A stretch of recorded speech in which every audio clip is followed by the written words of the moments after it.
अब हम लोग लड़ाई जीत गए हैं। अब बस ये तैयारी चल रही है कि कब केक काटा जाएगा।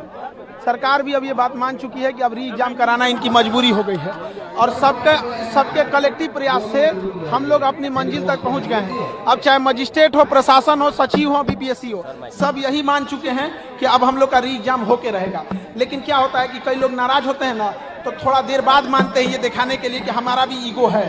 तो ठीक है, सरकार भी अब ये मान चुकी है, प्रशासन, मजिस्ट्रेट, बीपीएससी, सचिवालय सब ये मान चुका है कि अब री एग्जाम कराना होगा। इसके अलावे सारे सबूत हम लोग के पक्ष में आ चुके हैं। खगड़िया, भागलपुर में क्वेश्चन पेपर पे टिक मार के आदान प्रदान किया गया।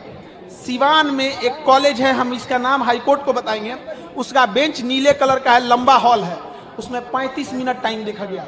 मोतिहारी का एक कॉलेज है जिसका नाम हाईकोर्ट में बताएंगे, उसके रूम नंबर 35 और रूम नंबर 20, इन दोनों में धांधली हुई है। बैठा कोई और है, अब वो गया है बाथरूम, और उसके बाद बाथरूम के बाद वो आया है तो कोई और उसके जगह पे बैठ गया है। ये सबका सीसीटीवी प्रिजर्व किया जाएगा। आप मीडिया वाले गया और नवादा के डीएम से पूछिए वहां के ट्रेजरी से क्वेश्चन कैसे गया, क्योंकि ट्रेजरी तक जाने का एक्सेस हमारे पास नहीं है। 22 सेंटरों पे परीक्षा लेके नॉर्मलाइजेशन किया गया, जबकि इन्होंने ही कहा था कि नॉर्मलाइजेशन नहीं करेंगे। कैसे हुआ?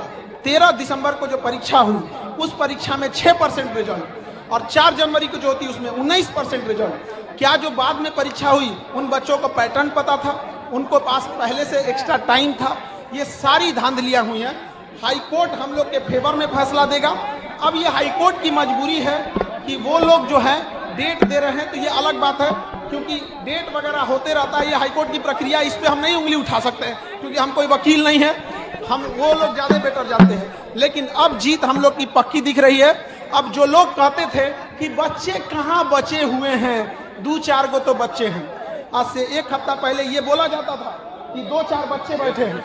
ये लोग देखिए, ये लोग शुरू दिन से आंदोलन को नेतृत्व कर रहे हैं। हम लोग तो लड़ ही रहे हैं। ये लोग बच्चों को छात्र नेता के रूप में बच्चों की आवाज पहुंचा रहे हैं। इनकी आवाज 65 दिन से दब रही थी, आज उसे हम लोग नया हुंकार दिया है, और हम सब लोग का ये कलेक्टिव रिस्पॉन्स है।